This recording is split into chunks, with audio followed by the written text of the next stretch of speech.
जब हम यशाया की पुस्तक 32 उसकी 1 आयत को पढ़ते हैं तो उसमें लिखा है, देखो एक राजा धर्म से राज्य करेगा और राजकुमार न्याय से हुकूमत करेंगे, और हर एक मानो आंधी से छिपने का स्थान और बौछार से आड़ होगा, या निर्जल देश में जल के झरने व तृप्त भूमि में बड़ी चट्टान की छाया।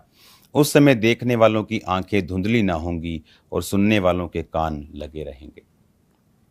उतावलों के मन ज्ञान की बातें समझेंगे और तुतलाने वालों की जीभ फुर्ती से साफ साफ बोलेगी। मूड फिर उदार न कहलाएगा और न कंजूसी दानी कहा जाएगा। हालेलुया। आज इस वर्ड को जब हम पढ़ रहे हैं, उसमें लिखा कि जब एक राजा धर्म से राज्य करेगा और राजकुमार न्याय से हुकूमत करेंगे, तो कहता तब देखने वालों की आंखें धुंधली नहीं होंगी, सुनने वालों के कान लगे रहेंगे, उतावले के मन ज्ञान की बातें समझेंगे। यानी सब कुछ क्लियर होगा, सब कुछ क्लैरिटी में होगा,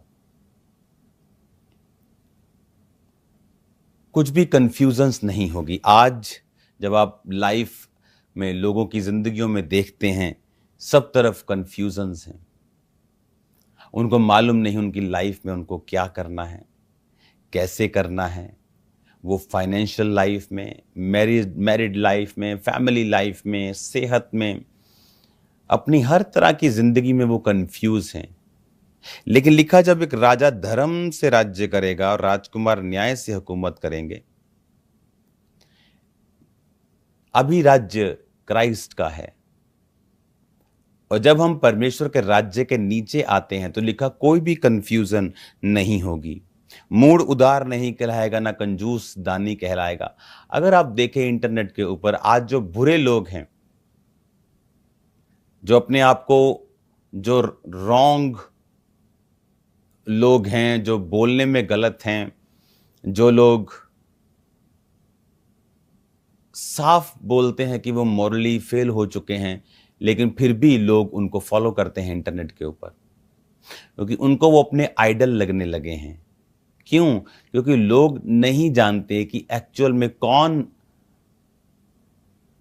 हमारा हीरो है। जैसे कोविड से पहले सबको बैटमैन, स्पाइडरमैन हीरो लगते थे, सुपरमैन। लेकिन कोविड के बाद दुनिया की आंखें खुली हैं। वो इल्यूजन में जो जी रहे थे, उनको समझ आया कि परमेश्वर के अलावा और कोई हीरो नहीं है।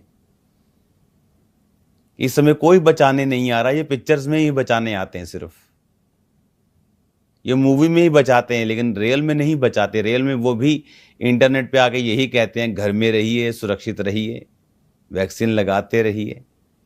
तो उन्हें समझ आया कि परमेश्वर ही हमारा हीरो है, वो ही हमें सेव करता है। हालेलुया। तो उसने कहा जब हम एक ऐसे किंगडम के नीचे होंगे, जब हम यीशु मसीह को अपना उद्धारकर्ता ग्रहण करेंगे, फिर कहता तुम्हारी लाइफ में कंफ्यूजन्स नहीं होंगी। तुम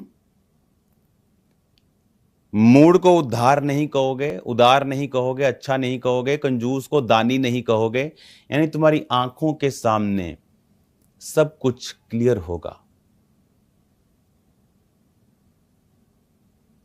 हालेलुया। जब हम स्टेज की ओर जा रहे थे अमेरिका में प्रोग्राम, जब तो जो मेरे साथ परमेश्वर के दास थे अपोस्टल माल्डोनाल्डो, जब मैं उनके साथ जा रहा था स्टेज की ओर, तो वो हम सब बात कर रहे थे कि ऐसा हमने पहले कभी नहीं देखा।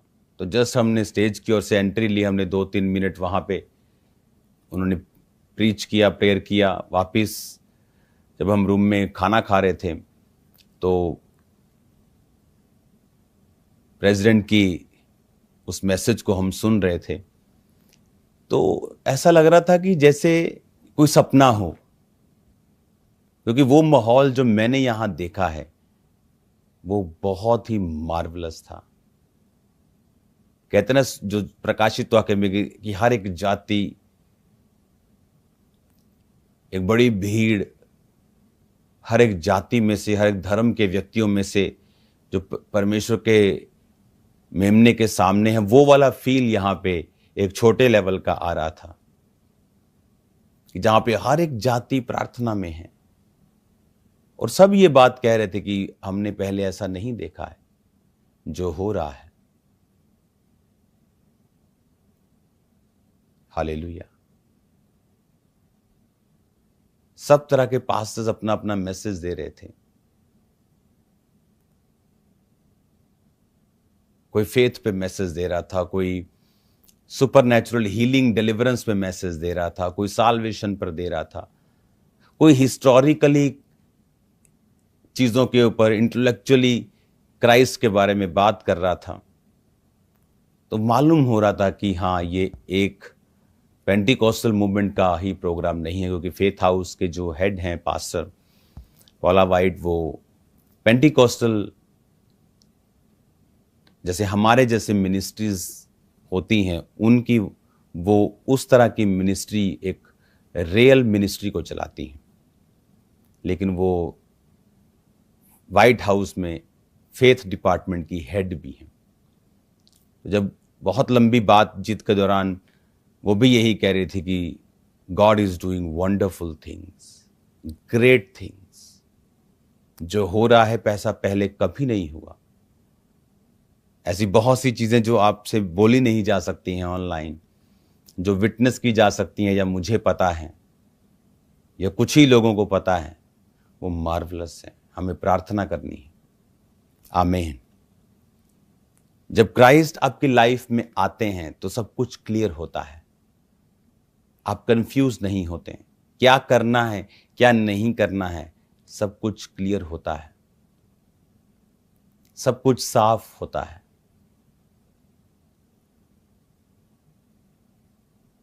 क्या हमें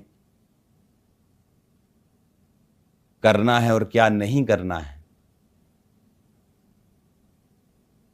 सब कुछ क्लियर होता है। जो परमेश्वर का आत्मा वचन में कह रहा है कि एक राजा धर्म से राज्य करेगा और राजकुमार न्याय से हुकूमत करेंगे, और हर एक आंधी से छिपने का स्थान बौछार से आड़ होगा। निर्जल देश में जल के झरने और तृप्त भूमि में बड़ी चट्टान की छाया। उस समय देखने वालों की आंखें धुंधली ना होंगी। हालेलुया। कि हर एक बौछार से आड़ होगा।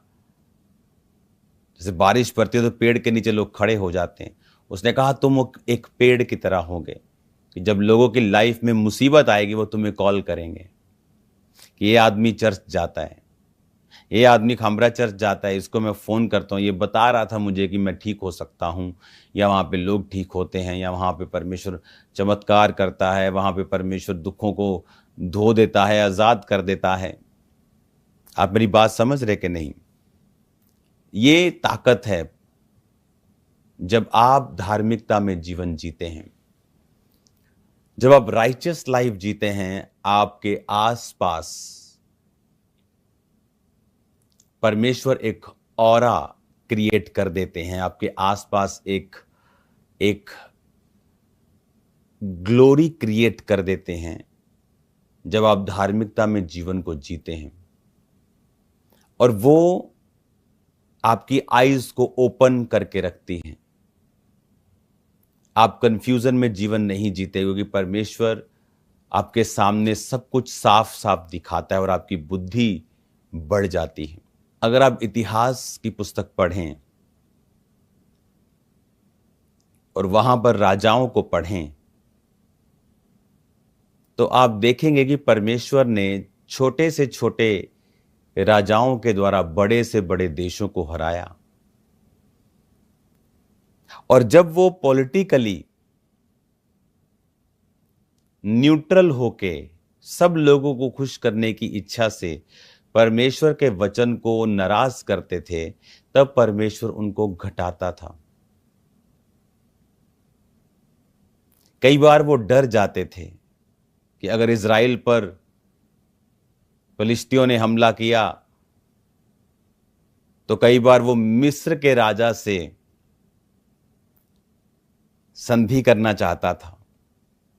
तो इसलिए परमेश्वर का वचन जब अब यशाया 31 पढ़ते हैं तो हाय जो सहायता पाने के लिए मिस्र को जाते हैं और घोड़ों का आसरा करते हैं और रथों पर भरोसा करते हैं, क्योंकि वे बहुत हैं, और सवारों पर क्योंकि वो अति बलवान है, पर इज़राइल के पवित्र की ओर दृष्टि नहीं करते या ना ही यहोवा की खोज करते हैं। परंतु वह भी बुद्धिमान है और वो दुख देगा और वह अपने वचन ना टालेगा, परंतु उठकर कुकर्मियों के घराने और अनर्थकारियों के सहायकों पर भी चढ़ाई करेगा।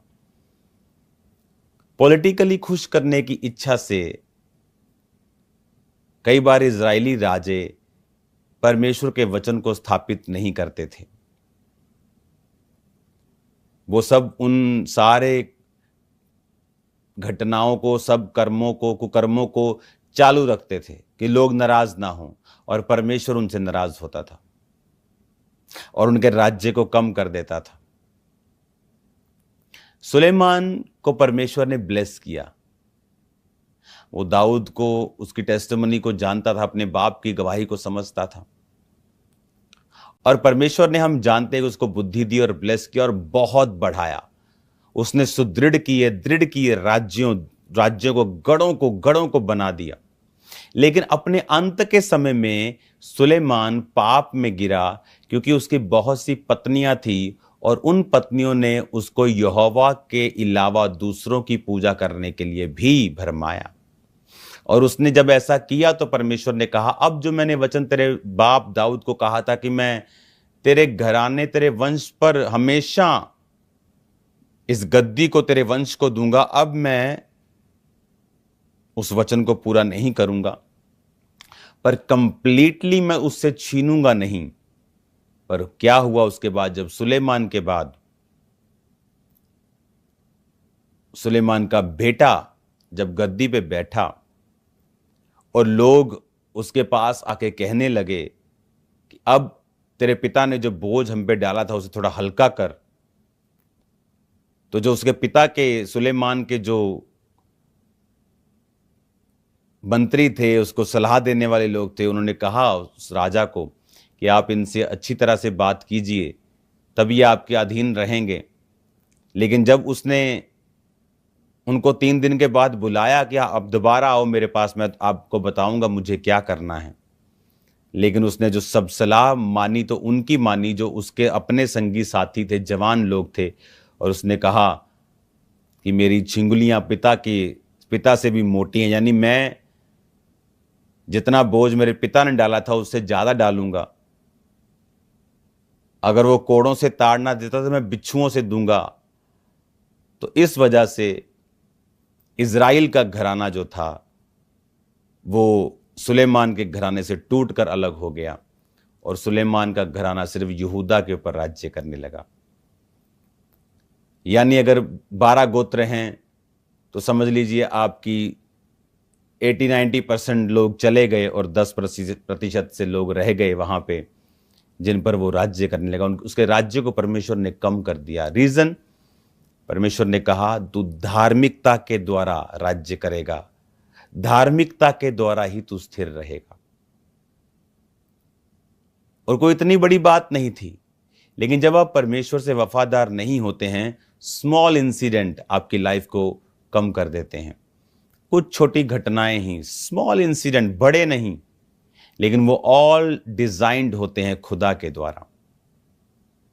आप उसके आगे अगर पढ़ेंगे, आप दूसरा इतिहास की पुस्तक पढ़िए, उसके 9 बाब से सारी पुस्तक सारी पढ़िए, आपको इन राजाओं के बारे में जिक्र आपको मिलेगा कि जब जब ये राजा लोगों को खुश करने के चक्कर से परमेश्वर के वचन को अपने राज्य में स्थापित नहीं करते थे, परमेश्वर नाराज होता था।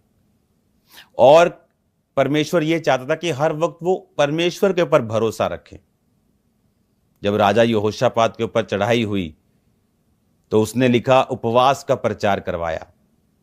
यह प्रचार नहीं किया कि सबके पास, जिनके पास तलवारें हैं उन्हें ले आओ, कहता उपवास करो, यहोवा को ढूंढो। जब वो लड़ने के लिए जा रहे थे तो लड़ाई की टीम के आगे वर्शिप टीम थी जो वर्शिप कर रही थी, है कि नहीं? मूर्खता ही लोगों के हिसाब से। लेकिन जब वो वर्शिप करते करते जा रहे थे तो परमेश्वर ने एनिमी के अंदर एक दूसरे के प्रति नफरत पैदा कर दी। वो आपस में एक दूसरे को मार के लड़ने लगे और एक दूसरे को मार दिया, आपस में मर गए वो। और जब यहोशापात वहां पहुंचा तो वो सिर्फ लूट लेने के लिए कि वो मर गए थे, उनके धन को लूटा, और इतना लूटा कि दिन लग गए 3 लूटते लूटते। इतनी बरकत परमेश्वर ने उसे दी क्योंकि वो आत्मिक रीति के संग चला। और जब ये राजा मुसीबत में होते थे और परमेश्वर पे ध्यान हटाकर मिस्र के राजा को बोलता कि आ हमारी सहायता कर, तो तब भी परमेश्वर नाराज होता था। पूरी बाइबल में आप पढ़ेंगे कि हमें हमारा भरोसा परमेश्वर के ऊपर होना चाहिए।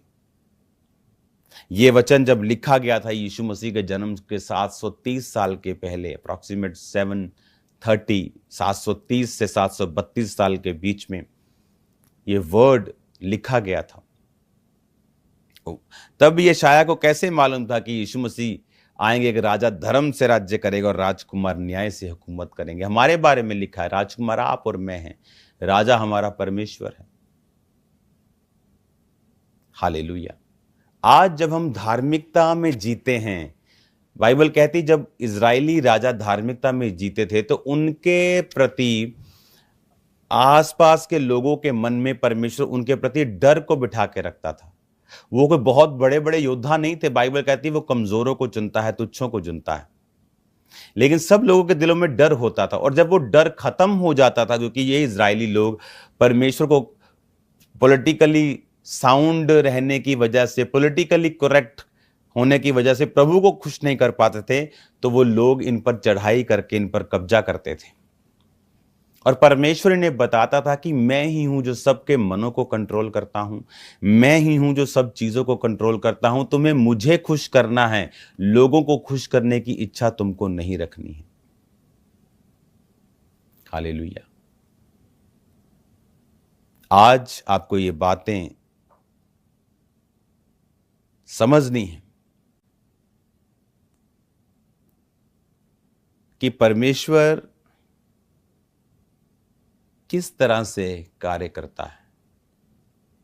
वो चाहता है कि हम धार्मिकता में जीवन बिताएं, और फिर वो एक एटमॉस्फेयर क्रिएट करता है आपके घरों में, आपके फाइनेंशियल लाइफ में, आपकी फैमिली लाइफ में, और वो शैतान को रोकता है। वो नुकसान करने वालों के दिलों में बैठ जाता है और वो आपका नुकसान नहीं कर पाते हैं। और जब हम इन राजाओं की और इतिहास की पुस्तकों को पुराने नियम में पढ़ते हैं, हमें क्लियरली समझ आता है कि एवरीथिंग, सब कुछ खुदा के बारे में है, सब कुछ खुदा के साथ जुड़ा हुआ है, एवरीथिंग, सब कुछ। और हमें परमेश्वर के साथ वफादार रहना है, फेथफुल रहना है। और जब हम परमेश्वर के साथ फेथफुल हैं, लाइफ की कंफ्यूजन्स क्लियर हो जाएंगी, रास्ता साफ हो जाएगा, आप आगे बढ़ पाएंगे, सब कुछ साफ होगा, कंजूसदानी नहीं कहलाएगा, मूड उदार नहीं कहलाएगा, आपको सब पता होगा। आज बहुत से इंटरनेट पे आपको पुराने लोग जो मर गए हैं, और वो लोग, बहुत से लोगों के आपको बेकार से बातें मिलती हैं, वो बेकार की बातें करते हैं, और लोगों को वो बातें बड़ी रोशनी की लगती हैं, क्योंकि वो अंधेरे में हैं। वो मूड को उदार कहेंगे, मूड के लिए वाह वाह वाह करेंगे, क्या प्रवचन दिया जी, क्या प्रवचन दिया जी, कि व्यभिचार करो, क्यों रोकते हो मनों को। लोग बोलेंगे वाह वाह क्या बात है जी, क्या वचन दिया जी। आपको मिल जाएंगे इंटरनेट पर। वो लोग अंधेरे में, इसलिए मूड को उदार कहते हैं। लेकिन कंजूस दानी नहीं कहलाएगा, लेकिन आपको पता होगा ये सब बेकार है। बाइबल जो कहती है पवित्र बन की तरफ बुलाने वाला पवित्र है, आपको मालूम होगा। इसलिए जब आप धार्मिकता में जीवन जिएंगे और परमेश्वर में जीवन जिएंगे, आपके आसपास के वातावरण को भी परमेश्वर कंट्रोल में रखता है, वो सिस्टम को कंट्रोल में रखता है, वो चीजों को कंट्रोल में रखता है, लोगों के मनों को कंट्रोल में रखता है, फाइनेंस को कंट्रोल में रखता है। आने वाले दिनों में कौन बचेगा? जो परमेश्वर में होगा वही बचेगा। हालेलुया। इस वचन को जो मैंने आपको बताया है, इसे फॉलो करते हुए धार्मिकता में जीवन जिए, मसीह में जीवन जिए। समाज को खुश करने की इच्छा से, रिश्तेदारों की खुश करने की इच्छा से, लोगों को खुश करने की इच्छा से परमेश्वर को नाराज ना करें। आज कोई व्यक्ति आपसे कहता है, नहीं नहीं तुम मुझसे शादी कर, मैं तेरे को चर्च जाने से नहीं रोकूंगा। बोलते हैं हाँ हाँ हाँ, उसने कहा है कि वो नहीं रोकेगा, वो क्रिश्चियन नहीं, लेकिन मेरे को नहीं रोकेगा। तुम एक आदमी की बात पे यकीन कर रहे हो। श्रापित है जो मनुष्य पे भरोसा रखे। कल वही आदमी मुकर जाएगा और तुम बोले तुमने कहा था, लेकिन अब तुम जाने नहीं दे रहे हो। अब तुम मैरिज को खत्म नहीं कर सकते हो, क्योंकि एक बार मैरिज होगी तो डाइवोर्स से परमेश्वर नफरत करता है। लेकिन वो फाइट तुमने खुद ही मोल ली है, वो तुमने खुद ही मोल ली है। हालेलुया। जब आप मैरिजेस करते हैं, मेक श्योर सब चीजें क्रिश्चियन रीति के साथ आप करें। वही तो टाइम है ये बताने का कि हम अलग हैं। अगर आपकी शादियों में भी वही होना है जो अन्य जातियों की शादियों में होता है, फिर आप बिल्कुल अपने आप को क्रिश्चियन मत कहें, आप क्रिश्चियन नहीं हैं। एक व्यक्ति जब घरों में शादी होती है, पब्लिक उसमें इन्वॉल्व होती है, रिश्तेदार इन्वॉल्व होते हैं, वो एक ऑल्टर की तरह है, एक पुलपिट की तरह है, जहां आप अनाउंस करते हैं कि कौन है आपका अगुआ, आपका परमेश्वर। लेकिन आपको वो सब करना है जो अन्य जाति करते हैं। फिर आप कहते हैं मैं क्रिश्चियन हूं। और दूसरा, जब एक घर में मृत्यु होती है, तब मालूम होता है आप कितने मसीही हैं, आप कितने आत्मिक हैं, क्योंकि उसमें भी लोग शामिल होते हैं, रिश्तेदार शामिल होते हैं, समाज शामिल होता है।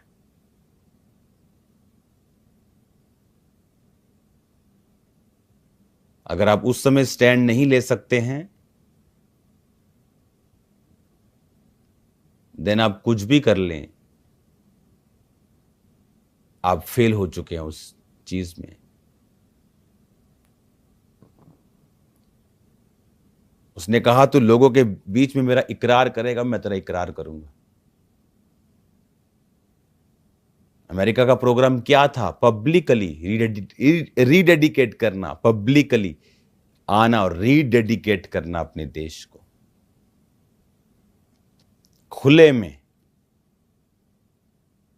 हजारों लोगों के बीच में, लाइव लाखों लोगों के बीच में, सरकारों के बीच में। हालेलुया।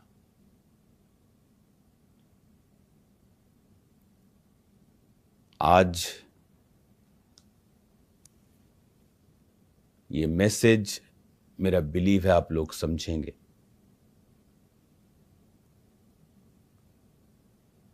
और परमेश्वर के वचन को अपने जीवन में प्रथम स्थान देते हुए आप चलेंगे। उस समय तो आपको थोड़ा डिस्कम्फर्ट लगेगा, लेकिन बाद का कंफर्ट उस डिस्कम्फर्ट को भुला देगा। तो सब ब्रांचेस, सब लोग डिलीवरेंस के लिए रेडी रहें।